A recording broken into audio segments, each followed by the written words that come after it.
Olá, pessoal, tudo bem com vocês?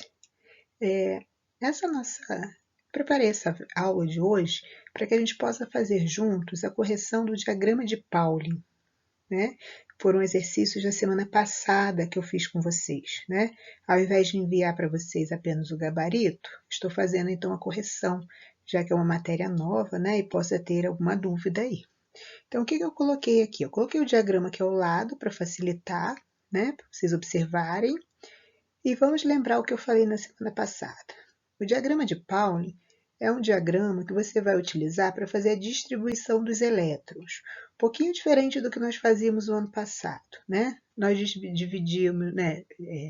Fazíamos, né, no caso aí, a distribuição apenas nessas camadinhas aqui, da forma mais simples, né? Usávamos o 2 para o K, o L8, o M18, o M e o O32, o P é 18 e o Q é 8. E se nós observarmos aqui, o que a gente vai ver? O K aqui, ó, na sua linha, cabe realmente 2, aqui ó, o L soma 12, 12 não, 8, o M os 18, o N aqui em cima soma 32, o O também, aqui 18 e aqui 8, né? Só para a gente lembrar. Outro detalhe é que na hora de a gente fazer a distribuição, ele é em diagonal.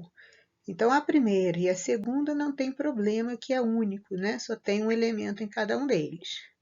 Já na M, né?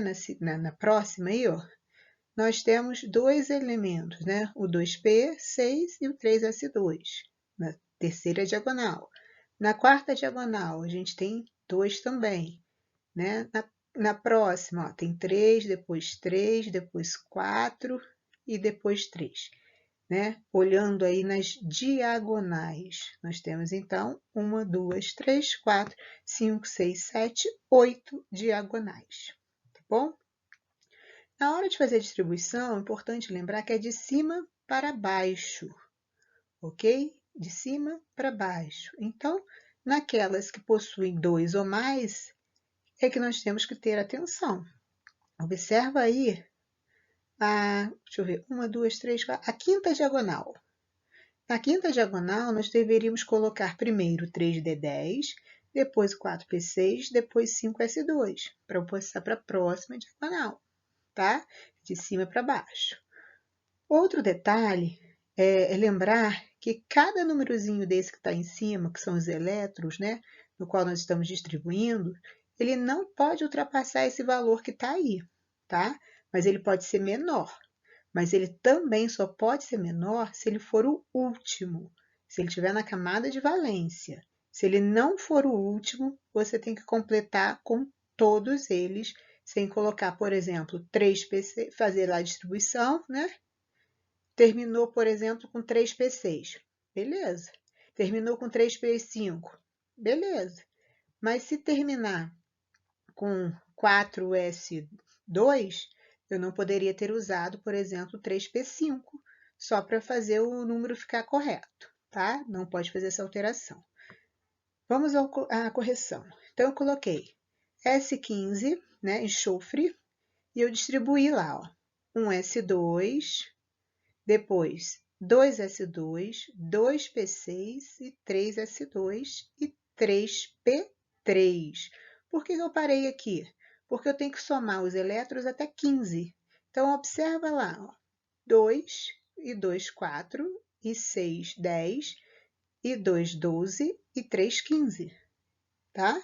Então, eu pude parar no 3P6, sendo usado, né, como 3P3, porque era o último elétron, tá bom? MN25, eu vou fazer a mesma distribuição, seguindo até chegar os elétrons a 25. Então, aqui ficou 1s2, 2s2, 2p6, 3s2, 3p6, 4s2 e 3p5. Somando aqui em cima vai dar 10, 20, 25.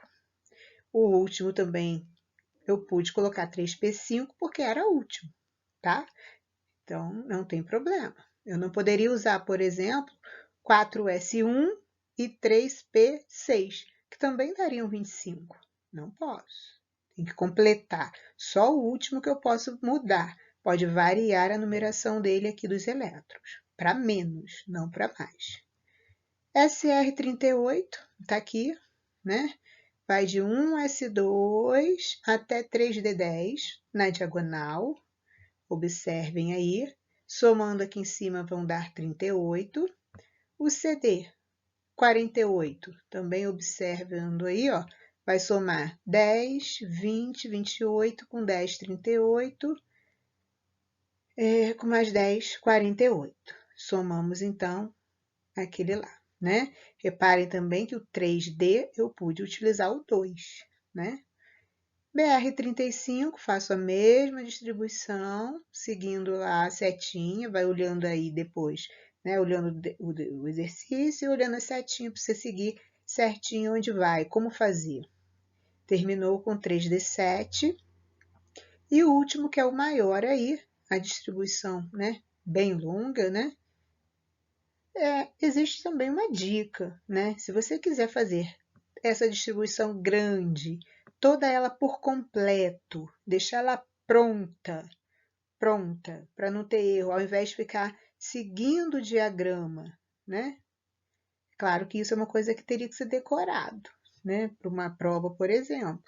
Então, o diagrama já não é assim, você consegue, ao observar ele, você não precisa de decorar nada. Mas se eu quiser, na hora de fazer o exercício em casa para facilitar, já monta ele todinho e depois vai só pegando aquilo que é necessário. Também é uma ideia legal, tá? Eu vou mostrar agora para vocês o seguinte, observa que em nenhum deles aqui, todos eles estão normais, né? Ele não está ganhando nem está perdendo elétrons, né? Que nós falamos o ano passado sobre isso. Então, observa agora.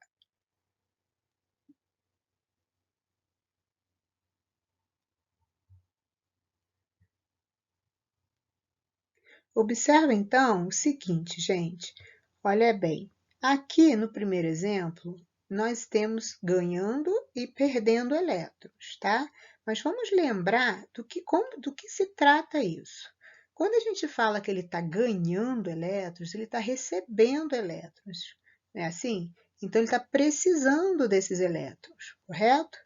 Quando ele está doando, ele está sobrando elétrons. Então, vamos pensar no que nós fazíamos lá naquela distribuição, na verdade, naquela ligação iônica de doação de elétrons, né, de quando estava doando e quando estava recebendo, tá bom? Então, quando estava doando, ele estava lá mais 2. O que acontecia então com ele? Ele perdia esses 2 elétrons, lembra disso? Quem estava menos 2 é porque ele estava recebendo os elétrons. Então, é exatamente o inverso, tá bom? Então, eu quero que vocês observem o que está em vermelho aqui no exemplo 1. Ó. A distribuição aqui em cima é a distribuição normal que nós fizemos da página anterior.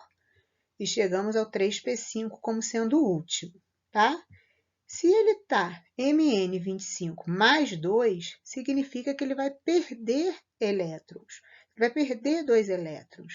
Dessa forma, ao invés do finalzinho ficar 3p5, vai ficar 3p3.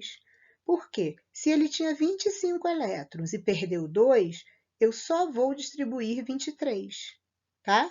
Então, eu vou ter 10, 20, 23, porque ele perdeu esses 2 elétrons, tá?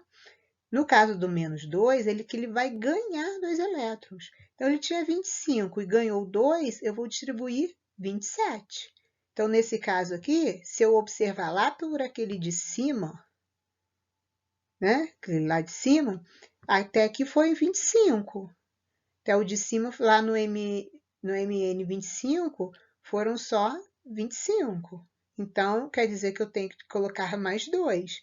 Então, eu aumento para 3p6 e 4s1. Ficou complicado, não entendi. Pensa que você vai distribuir 27 elétrons. Retorna ao diagrama de Pauling, faz a mesma distribuição até chegar a 27 no total, tá? Que não tem diferença. No exemplo 2, é o mesmo BR também lá de trás. Terminou com 3D7. Se eu tenho mais 3, significa que ele vai doar esses 3, e nessa doação quer dizer que ele está perdendo. Então, eu preciso distribuir 32 elétrons, porque ele está perdendo 3. Então, eu faço a distribuição de 32 elétrons. 10, 20, 26, 28, com 4, 32. E no último, menos 3 significa que ele está ganhando 3 elétrons. Então, eu tenho que distribuir 38 elétrons, tá? Faço a mesma distribuição e chego ao 3D10, tá bom? Qualquer dúvida, então, se vocês precisarem, né, de mais alguma coisa, pode entrar em contato com Janaína, né? E façam lá alguma observação que ela me passe, tá bem? Então, é isso. Eu vou deixar agora, além desse vídeo, umas atividades para vocês treinarem aí. Tudo bem? Um grande abraço e até a nossa próxima videoaula.